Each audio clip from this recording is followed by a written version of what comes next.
음, 장혁 씨, 김상우 씨, 조다란 씨, 지승환 씨까지 입장하시고 자리에 앉으시겠습니다.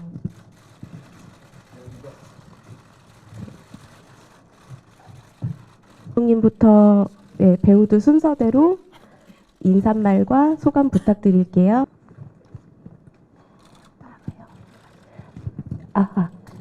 안녕하세요. 한겨레 시... 아니고 잘 몰라요. 네, 이제 객석에 계신 기자님께 저희 친께 질문 드리고 배우 장혁 씨께 질문 드리고 싶습니다. 어디 계시는지 얼굴이 안 보여. 예. 로도 이런 점을 의식하셨는지, 이런 뭐 상업적인 요소와 어떤 시대적인 의미들을 좀 의도적으로 이렇게 바뀌는 것을 여러 번 봤는데 어떠한 캐릭터를 염두에 두고 그렇게 연기하셨는지 궁금합니다. 감사합니다. 재미없게 보셨나 어쩐다 모르겠는데 하여튼 열심히 봐주셔서 감사합니다. 예, 이렇게 먼 길 찾아오셔서 대단히 감사를 드립니다. 고맙습니다. 예. 네. 아무튼 이렇게 바쁜 시간, 같이 시간 내주셔서 감사합니다. 네. 다 일어나니까 저도 일어나야죠. 예, 재밌게 보셨는지 이따가 재밌게 토크 오버 하겠습니다.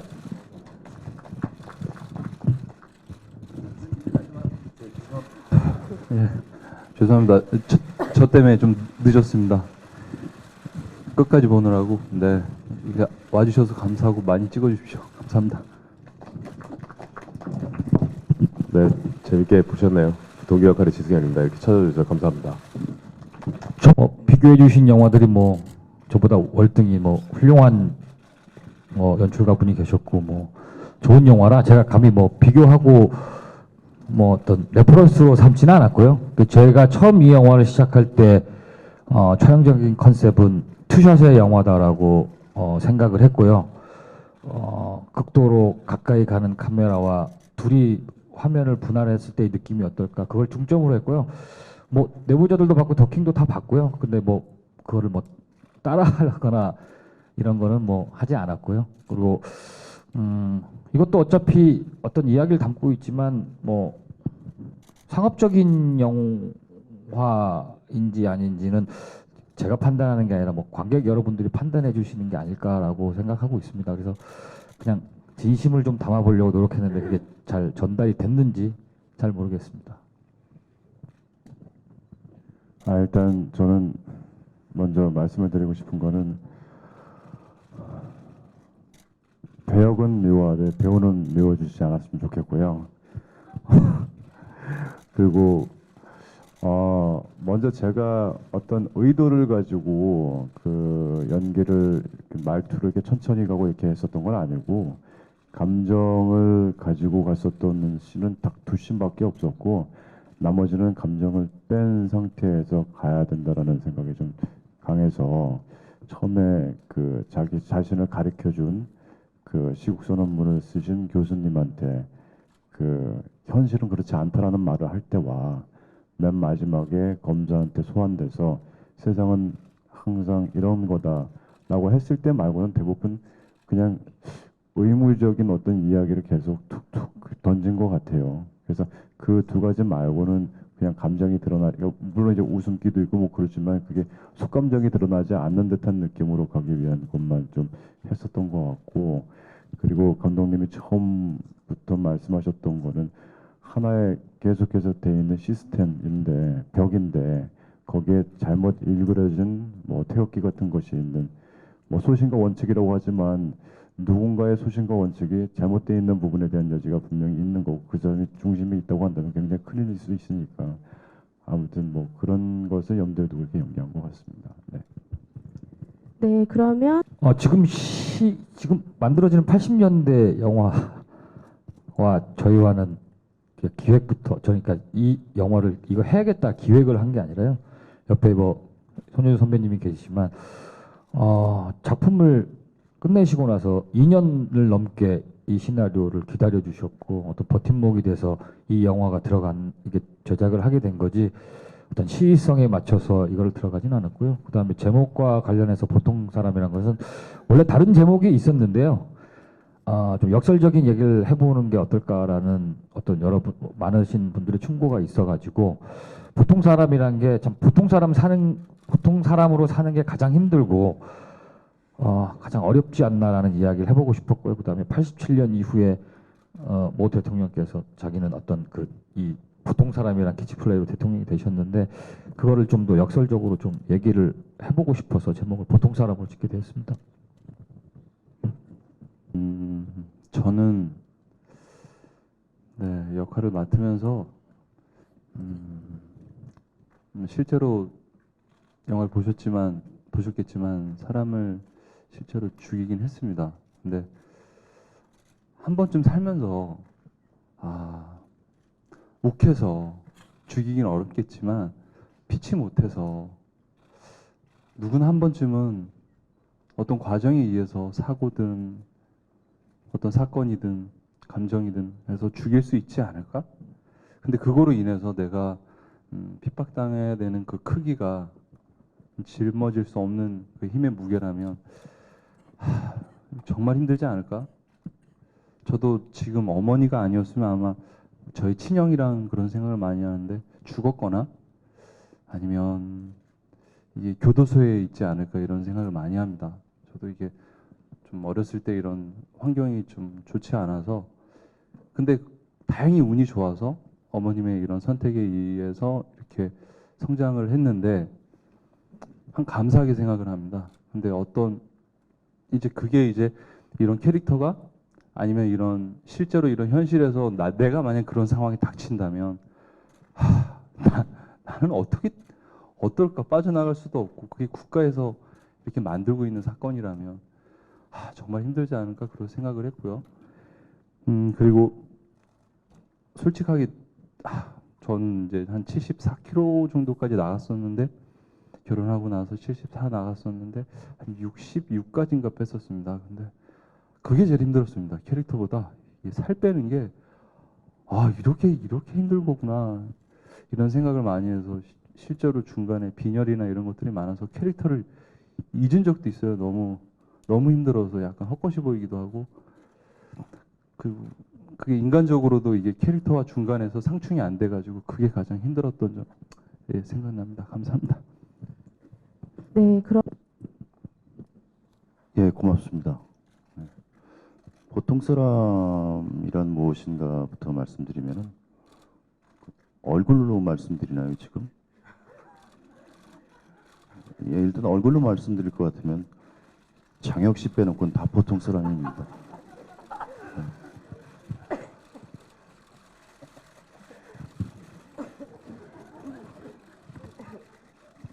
사실 뭐 장혁 씨 외에 김상호 씨, 조드란 씨, 지승현 씨, 여기 앉으시는 정만식 씨, 저 거기서 거기에요. 네. 예, 1980년대를 그려봤고요. 그리고 처음 김보환 감독하고 얘기했을 때는 이게 1980년도의 이야기가 아니라 1970년도의 이야기입니다. 정확히는 1975년도의 이야기인데 여러 가지 회의를 거치고 또 의논을 한 끝에 80년도로 갔습니다. 그래서 80년도에 격동기죠. 80년도에 88년 올림픽 전까지 갔는데 제가 그동안은 뭐 스릴러를 몇 개 해서 스릴러를 많이 한 사람으로 알고 있는데요.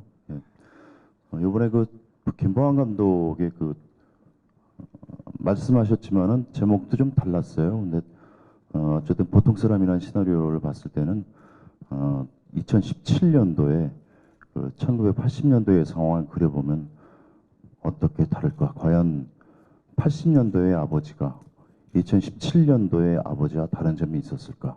물론 환경적인 면이나 뭐 경제적인 면에서 좀 다를 바가 있어도 그닥 다를 바가 없을 것이다 라는 생각 때문에 그때나 지금이나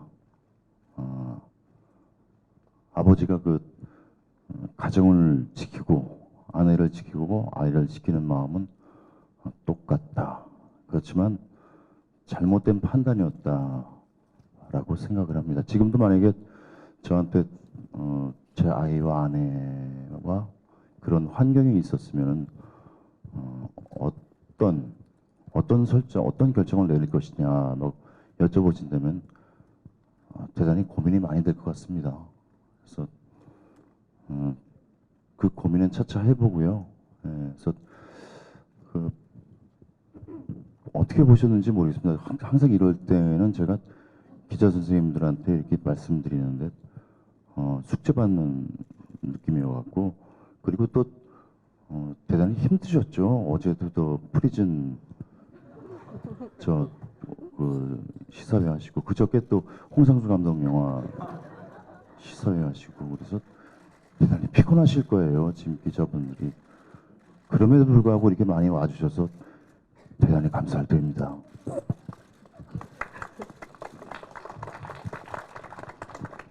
네, 그러면 저쪽도 80년대 저는 대학을 다녔습니다. 제가 1984년에 대학교 1학년이었고 그래서 80년대에는 또렷이 기억이 나고 있고 그렇게 먼 얘기 같지가 않습니다. 80년도가 연도로 따지면 꽤 오랜 세월이 지난 것 같은데 그렇게 오랜 세월 지난 것 같지가 않아요. 그래서 다른 점 말씀하셨나요? 느끼는 점이요? 예. 참. 이게 시나리오대로 그대로 나왔을까라는 생각 때문에 고민을 많이 하게 되는데요. 아마 감독판이 나오게 되면은 여기서 빠져 있는 장면들 그리고 왜 그렇게 될 수밖에 없었나 하는 것들이 아마 나타날 겁니다. 그래서 그런 장면들을 조금 더 넣었으면 어떻을까라는 생각도 들어요. 저 개인적으로는 지금 감독님한테 말씀 안 드렸는데요. 그것 빼놓고는 오늘 저 사실 떨려서 못 봤습니다. 그리고 기술시사 때 잠깐 봤는데요. 그리고 오늘 선생님들하고는 이렇게 같이 앉아서 못 봤어요. 그래서 아마 VIP 시사회 때 다시 볼 텐데요.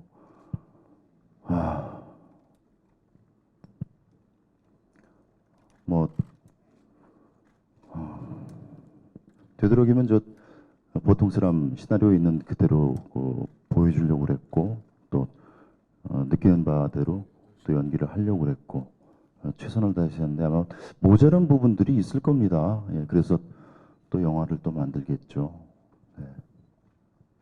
아무튼 찍는 내내는 대단히 즐거웠다 말씀드립니다. 저는 1980년대 지금 이제 나오는 87년도면은 지금 제가 딱 영화에 나오는 민국이 나이였습니다. 제가 이제 초등학교 5학년 때였는데 이 영화의 현실처럼 그런지 모르고 학교를 다녔던 것 같습니다.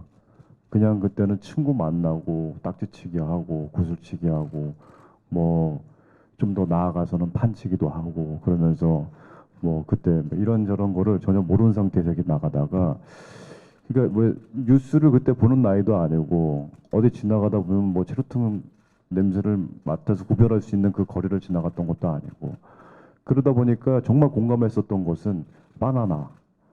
저 바나나 하나 먹기 위해서 정말 이런저런 걸 다 할 수 있었던 좀 그런 느낌이 저한테는 80년도였고 88년도에는 맨날 손잡고 이제 다니라고 해서 손에 손잡고 노래 부르면서 올림픽하고 그랬었던 기억이 있는데 막상 시나리오를 보면서 그 시대로 돌아가서 또 지금 제가 맡았던 역할로를 또 해 나가는 상황이다 보니까 그 당시에 그런 책들도 좀 보게 됐지만 그 당시를 표현하고자 했었던 느낌보다는 물론 이제 감독님이 그 안에서 그 당시에 손현조 선배님이 쓰셨던 라이방이라든지 어떤 헤어스타일이나 거기에 나오는 멋집차라든지 이런 것들에 대한 식의 어떤 시대적 배경도 있지만 연기를 하는 측면에서는 그냥 독선적으로 가 있는 감정 없는 벽 같은 느낌으로 한번 표현을 해보고자 이렇게 말씀 많이 하시더라고요.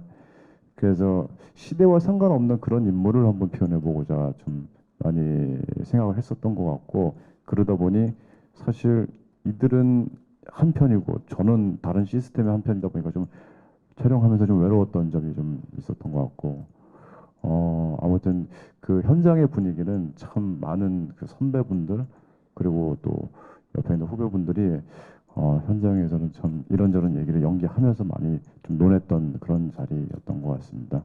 네. 네, 그러면 저 왼쪽 네, 극색의 포인트는 사실 이 시나리오가 여러 가지 실제 사건들이 섞여 있습니다. 75년에 있었던 우리나라 최초의 연쇄살인마 김대두란 인물이 있거든요. 그래서 저기 조다란 씨가 했던 배우역 이름도 큰 대자에 별 두자를 쓰더라고요. 김대두가. 그래서 클태의 별 성자로 바꿨고요. 그다음에 추재진 기자는 박종철 열사 맞습니다. 그 얘기를 가져왔고요. 그 시대 75년과 87년이 합쳐져서도 참 이렇게 변한 게 없구나라는 생각을 많이 했고요. 그다음에 뭐 장혁 씨가 했던 어떤 인물도 특정 인물을 한 건 아니지만 어느 시대나 그 시대를 관통하는 사람들이 있더라고요. 그 관통한 사람은 한 인물로 묘사하고 싶었던 게 아니라 거대한 시스템, 그러니까 어쨌든 사회를 통제하는 시스템이 아닐까라는 생각을 해서, 그러니까 뭐 팩션 맞습니다. 이게 픽션과 팩트와 경계점에 있긴 있고요. 그래서 자세히 보시면 이스터 에그처럼 몇 가지들을 좀 나름대로 숨겨놨는데 아마 찾아보시는 재미도 있지 않을까라는 생각을 갖고 있습니다. 이상호 기자님이 그 소속된 방송사에서 몇 번의 해고를 당했지 않습니까? 그러다가 마지막에 또 이제 나왔죠.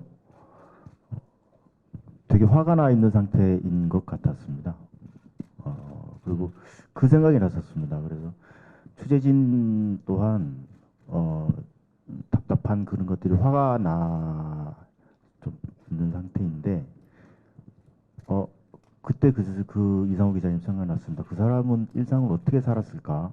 정치인을 인터뷰할 때는 그 사람을 어떻게 인터뷰를 했을까? 어떤 질문을 내뱉었을까라는 생각을 했습니다. 그런 쪽으로 이상호 기자님을 많이 생각했었습니다. 네, 그러면 저쪽도 굉장히 위험한 영화일 수도 있겠다라는 결과론적으로 생각이 들고, 감독님은 아니라고 하셨지만 저는 장혁 씨가 연기한 그분이 지금 검찰에서 조사를 받고 계신 그분과 너무나 일맥상통하게 엮여 있는 것 같아서 아니 궁금할 수가 없어요. 그래서 감독님께 여쭐게요. 그분이 정말 아니신가 궁금하고, 장혁 씨의 말투도 흡사 그분과 너무나 똑같아요. 입모양이랑. 정말 말씀드릴게요. 그때 찍을 때는 그분도 몰랐고요. 저희는 몰랐고, 솔직히 투자도 잘 안 됐고요. 뭐 여기 저희가 정말 이런 단어가 어울릴 줄 모르겠지만 여기 현주 선배님이 계셔가지고 어떻게든 끌고 왔지. 진짜 죽을 똥 살 똥 제작비를 마련하면서 찍었습니다. 그러니까 그 팩트만큼은 오해하시지 말았으면 좋겠습니다. 세상이 바뀌어서 영화 앞에서 이런 걸 해야지라고 했던, 더 잘하시잖아요. 기자분들이 영화를 준비하는데 몇 년이 걸리고 촬영하는데 몇 개월이 걸리고 편집을 하는데, 저희가 무슨 그 엑스맨에 나오는 그 스피드 빠른 그 인물도 아니고 그 한두 달 사이에 이걸 찍어서 편집해서 개봉할 수가 없거든요. 그래서 그 부분 오해하시지 않으셨으면 좋겠고요. 그리고 촬영 당시에 시나리오가 언제 나오는지 그건 보여드릴 수 있습니다. 그 날짜가 딱 정확히 있어서 그 사람이 아니고요. 뭐 미루어 짐작하시면 좋겠고요. 뭐 그거는 저희가 판단은 뭐 기자분들이나 관객 여러분들이 하시는 거지 저희가 뭐 하는 건 아니고, 뭐 우연치 않게 하나가 또 일치하는 부분이 있더라고요. 그래서 다 보셨으니까 이제 뭐 스포는 없으니까 말씀드리면, 이게 최규남이 검사 조사실에서 앉아있을 때 옆에 보면 이렇게 김이 올라가는 게 있는데, 우연치 않게 그때 곰탕을 준비했었거든요. 이게 인서트를 따야 되나 말아야 고민했는데 안 땄습니다. 얼마나 다행인지. 그럼 너무 의도적일 것 같아서. 하여튼 뭐 우연히 일칠 뿐입니다. 전혀 상관없고요. 저희는 그냥 꿋꿋하게 밀고 나와서 찍었던 영화입니다. 오해하지 마시길 바라겠습니다. 아니 그래서 더불어 장혁 씨한테 질문하다 말았는데 정말 그분을 염두에 두고 하신 연기는 아니신 건가요? 왜냐면 너무나 그 70년도에 그분이 흑백TV에서 했던 그 말투와 표정이 너무도 비슷해서 지금도 꼭 담은 입이 그분과도 너무나 흡사하게 아니, 저희가 그 부분에서 제가 한 말씀 변명의 말씀드렸는데 그 장혁 배우는 연기를 너무 잘한 것 뿐이고요. 그 혹여나 그런 부분에서 오해를 갖거나 질타하지 마시고요. 제가 이렇게 장혁 배우한테 주문했던 거 딱 하나입니다. 그냥 웃으면서 연기하면 어떨까요?라고 했던 거거든요. 그 웃음이 너무 좀 잘 나오지 않았나 혼자 스스로 이게 자의하고 생각하고 있습니다.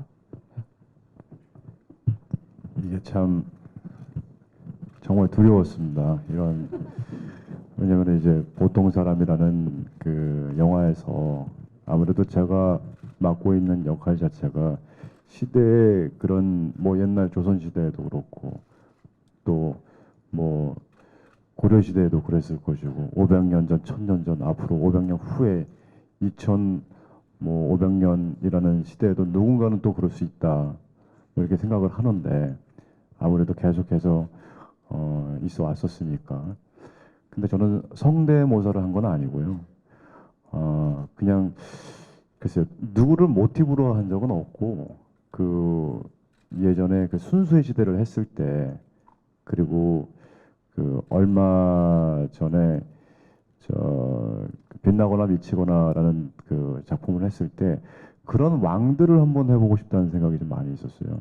순수의 시대는 이방원이라는 그리고 사실 빛나거나 미치거나는 처음 의도와 가면서 이제 그게 조금씩 이제 신호배에 어떤 변화가 있었지만 광종이라고 하는 광종과 이방원의 어떤 태종과 그런 느낌은 뭔가를 찾아가기 위한 그래서 어쨌든 그 이후에 태평성대가 됐었다라는 식의 어떤 느낌들이 굉장히 있는 시대의 어떤 왕들이었었는데 저는 이 인물이 그렇게 했기 때문에 태평성대가 됐다라는 걸 말씀을 드리고 싶은 게 아니라 이를테면은 시대에 자기가 생각을 했을 때 이게 소신이고 이게 신념이고 이게 맞다라고 생각하지만 소통이 안 됐던 사람들이 있잖아요.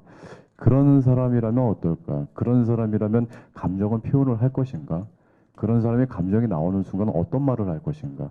그러지 않고 감정이 나오지 않은 어떤 대답을 의무적으로 얘기해야 될 때, 공무로 해야 된다는 상황이 있을 때는 어떤 말투가 될 것인가? 하다 보니 감정이 빠지면서 그냥 툭툭 편안하게 어떤 말을 하게 되는. 그래서 소위 말해서 이제 한평 연기라고 굉장히 많은 부분에 가는 것이 아니라 그렇게 하세요. 그럼 맞을 거예요. 그렇게 하는 건 어때요? 그런 권유형의 어떤 얘기를 하다 보니까 자연스럽게 말투가 좀 그런 식으로 나온 것 같습니다. 절대 성대모사를 해서 나갔던 건 아니라는 거 다시 한번 강조드리겠습니다. 네. 네, 저쪽 질문 받겠습니다. 근데 국집에서 그 보통 그렇죠. 왜 주위에 보면은 그 편한 형들 있지 않습니까? 그래서 저한테도 동네에 그 열혈 기자 진실만은 쫓는 그 취재진 기자 형이 있었습니다. 그래서 항상 그 순댓국집이 놀이터죠. 거기서 얘기도 하고 또 사건 얘기도 하고 또 취재 방향도 얘기하고 여러 가지 얘기를 하는 사이인데 그 로션 바르고 다녀온 그때 당시에 제가 애드립은 잘 안 합니다. 애드립은 잘 안 하는데 그때 당시에 김상호 씨 얼굴 보니까 뭐가 펴었더라고요 정말. 예, 그래서 희끗희끗하게 펴가서 그래서 보니까 그게 제가 봤을 때는 버짐인 줄 알았는데 버짐이 아니고 그냥 수염이었었어요. 그래서 그렇게 넘어갔던 겁니다. 그게 감독님한테는 죄송스러운데 예, 그건 감독님이 없는 이야기를 제가 한마디 더 추가했던 겁니다. 네. 네, 맞습니다. 애드립을 거의 안 하시는데요. 로션 발라는 그때 현장에서 하신 거고요. 너무 좋아가지고 뭐 편집할 이유가 전혀 없었습니다. 쪽팔리잖아요. 만약에 제가 생각하는 보통 사람은요, 내일 뭐 먹지를 생각만 하는 사람이 아니라 뭐 좀 잡생각도 하고 뭐도 하고 이렇게 해서 자기 행복하게 사는 사람들을 보통 사람이라고 생각하는데요. 그리고 또 소위 권력을 갖고 있는 사람들한테 뭐라도 자기 직업군에서 할 수 있는 말을 할 수 있는 그런 사람이 보통 사람이라고 생각을 합니다. 만약에 제가 성진이었다면은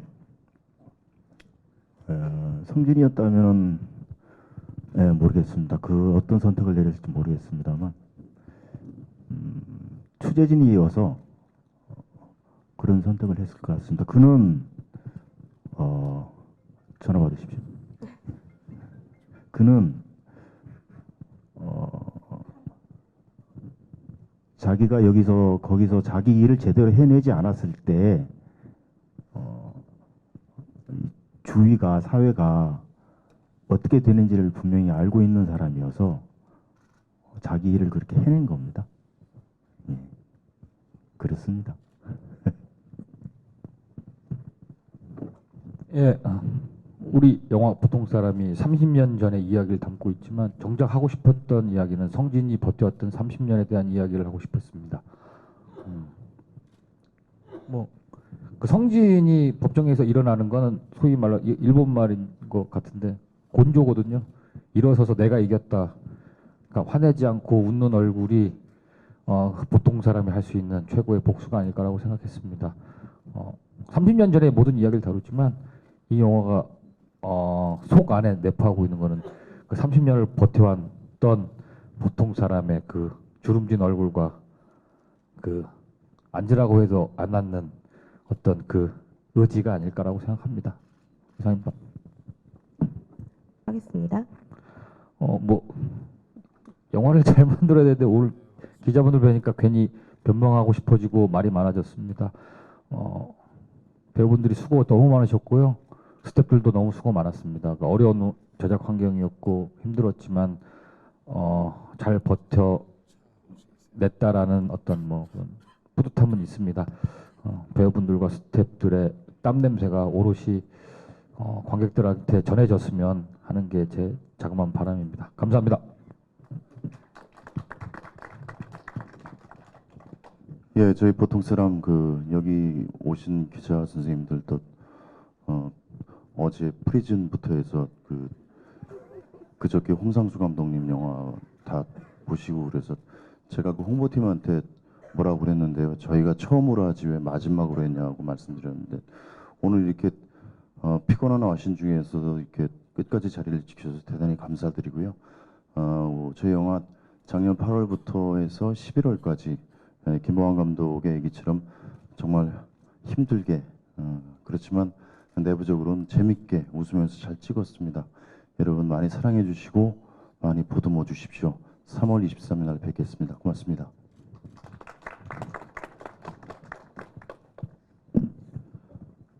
정말 저도 영화를 보면서 참 순간 이게 벅차는 게 너무 많았었는데 영화를 이제 오늘 처음 보다 보니까 막 순간적으로 막 눈물이 막 차오르고 이런 부분이 많았었는데 정말 그냥 그 영화의 어떤 상황처럼 이 영화가 그냥 보통 사람이 무엇일까 이런 의미를 한 번쯤은 생각해 볼 수 있는 그런 영화로 다가갔으면 좋겠습니다. 예, 3월 23일 날 때 한번 다시 무대 인사에서 인사 한번 드리겠습니다. 네, 감사합니다. 고맙습니다. 이 귀한 시간 내주셔서 와주셨는데 마음이 충족하셨나 모르겠습니다. 돌아가시는 길 발걸음 가볍게 돌아가시고요. 항상 복 많이 받으시기 바랍니다. 감사합니다. 네, 저는 오늘 영화를 현장에서도 안 봤고 오늘 처음 봤습니다. 솔직히 예전부터 시나리오를 봐서 솔직히 기대 정말 안 했거든요. 제가 현장에서 했지만 별 큰 기대는 안 했습니다.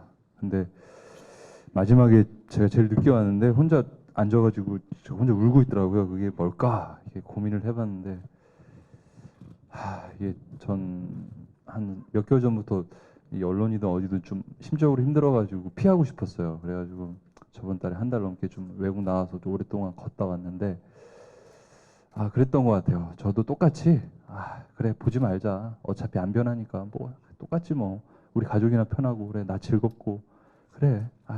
이게 제일 좋은 거지. 저 솔직히 그랬어요. 근데 그게 좀 반성하는 의미지 않았나 이런 생각을 합니다. 소수의 힘이 모여서 큰 힘이 되고 언제 이게 계단이 될지 모르겠지만 누군가의 힘으로 저도 그 마음을 보탠다면 조금씩 나아지지 않을까, 그 간격이 좁혀지지 않을까 이런 생각을 하고요. 오늘 와주셔서 너무 감사하고 이제 봄인데 여러분에게도 새싹 같은 이런 정서들이나 바람의 모양이나 햇볕 소리나 이 자연이나 이런 거가 깨끗하게 와닿게 그런 한 해가 아니면 앞으로 미래가 펼쳐지시기 바랍니다. 저도 하루하루 이렇게 노력하면서 즐겁게 연기하면서 이렇게 살겠습니다. 감사합니다. 네, 저도 영화가 끝나갈 때 울고 있는 제 자신을 보면서 되게 좀 민망했습니다. 감히 좋은 영화가 한 편 나오지 않았나 생각하고요. 마지막에 제가 울었던 이유를 곰곰이 생각해 보니까 뭐 정치적인 얘기들이 많이 오갔지만 기본적으로 저희 아버지 얘기였던 것 같아요. 보통 가족을 데리고 가족을 잘 보살피고 싶은 한 아버지의 이야기지 않았나. 제가 87년에 7살이었거든요. 지금 37인데 그때 아버지가 떠올라서 제가 눈물을 흘리지 않았었나 그런 생각이 듭니다. 이제 봄이 되는데 가족분들하고 같이 볼 수 있는 좋은 영화 한 편 나온 것 같아요. 3월에 23일에 극장에서 뵙겠습니다. 감사합니다. 가운데 서시고요. 시선은 왼편부터 봐주시면 됩니다. 왼편 봐주시고요. 네, 정면. 네, 오른쪽 봐주시면 되겠습니다. 네, 감사합니다. 그러면 저희 다음 조달한 네, 가운데 서주시고요. 시선은 왼편부터 보시겠습니다. 네, 왼편부터 천천히 봐주시고요. 네.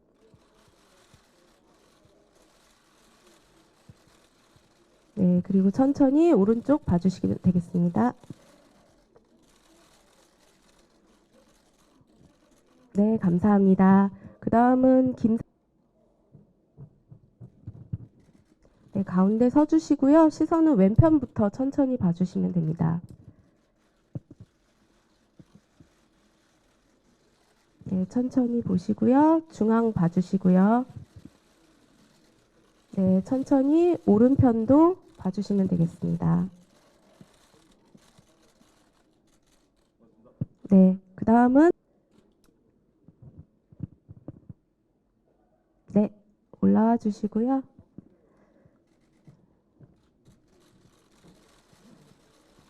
네, 중앙에 서셔서 천천히 왼편부터 시선 봐주시면 됩니다.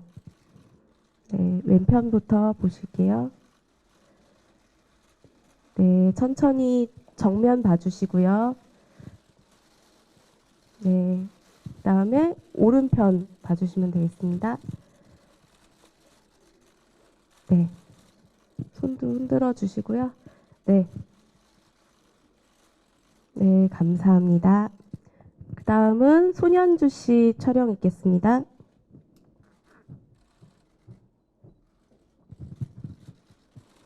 네, 중앙에 서주시고요. 시선은 왼편부터 천천히 봐주시면 됩니다. 네, 왼편 봐주시고요. 천천히 정면 봐주시고요.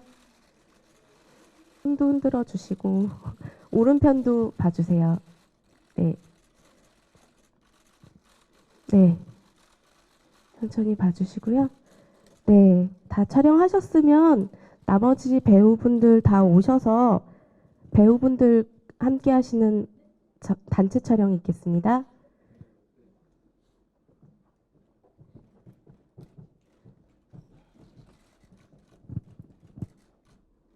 네.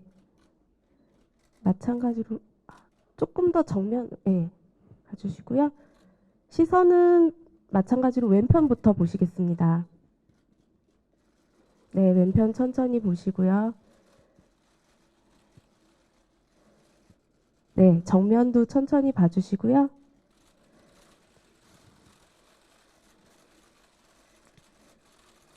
네, 오른편도 보시고요.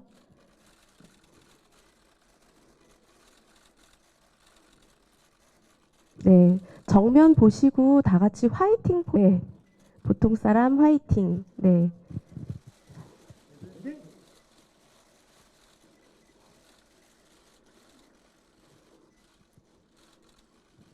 네, 한 번씩 네, 좀 봐주세요. 같이 단체. 네. 그리고 정면도 한번 봐주시고요.